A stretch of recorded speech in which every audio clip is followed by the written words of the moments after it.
Okay, America, welcome back to your Caribou Data Science channel. This is the afternoon of February 22nd, 2020. It is time for your daily COVID-19 analysis run. Before we get started, three favors I ask. First of all, subscribe.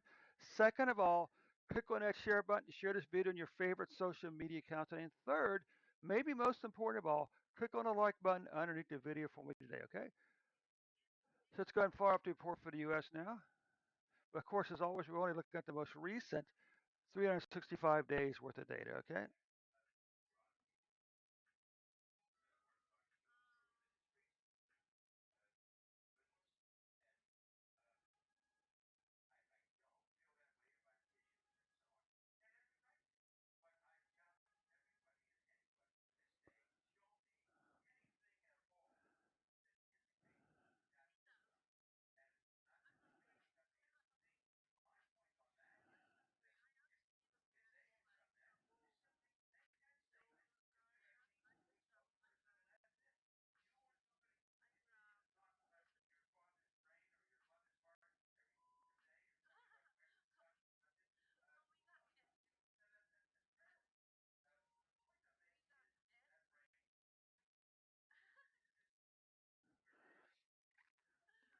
Okay, America, let's get the show on the road again. We're going to look at the most recent 365 days. So during the most recent 365 days, we have 50.2 million, 435,750.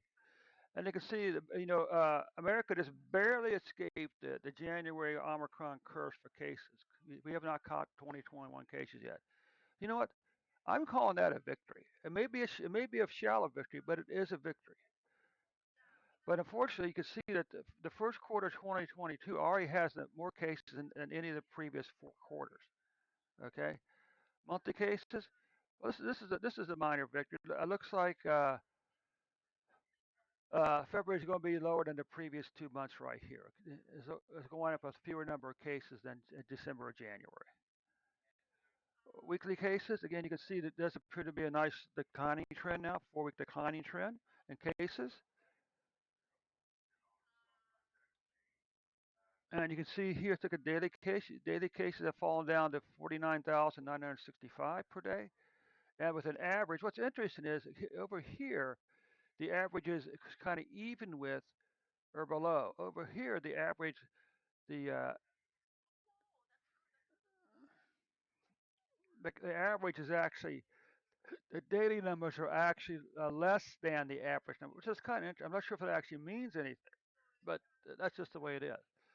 And you can see here as of February 22nd, 21st, the U.S. had on February 21st, the U.S. had 49,965 deaths or cases, with an average of 127,850 cases. Okay. Now, what about deaths? We can see here the deaths are still relatively low. 100,000 deaths is not a good number, but it's much better than 300,000. Uh, well, here's just like it is. So far, the first quarter of 2020 is only the second most. Is only the quarter with the second most deaths in the previous four quarters. Okay. Monthly deaths. Well, you can see again, monthly deaths are going to be below January deaths, but still pretty doggone high. Okay. All right. Weekly deaths. Again, you can see the climb up here in weekly deaths, but here's a 2 week decline in deaths. Maybe this will be the third week. Maybe this is the end of Omicron there. What about COVID-19 deaths by day in the U.S.? Well, the deaths in the U.S. have fallen on February 21st. Deaths had fallen to 655 deaths for one day. We're currently averaging 1,850 deaths per day. Now, here's the question. For every 100,000 people in the U.S., how many people currently have COVID-19? Well, the answer is let's just round it up to 50. For every 100,000 people in the U.S., 50 people have COVID-19. Not a very big number, is it? Not a very big number. What about per capita? How many cases do we have per capita? Well, you can see here, this line here is 1,000. So roughly 1,000 of a person per capita has COVID-19 in the U.S. now. What about deaths? Well, you can see again, deaths have fallen back over here.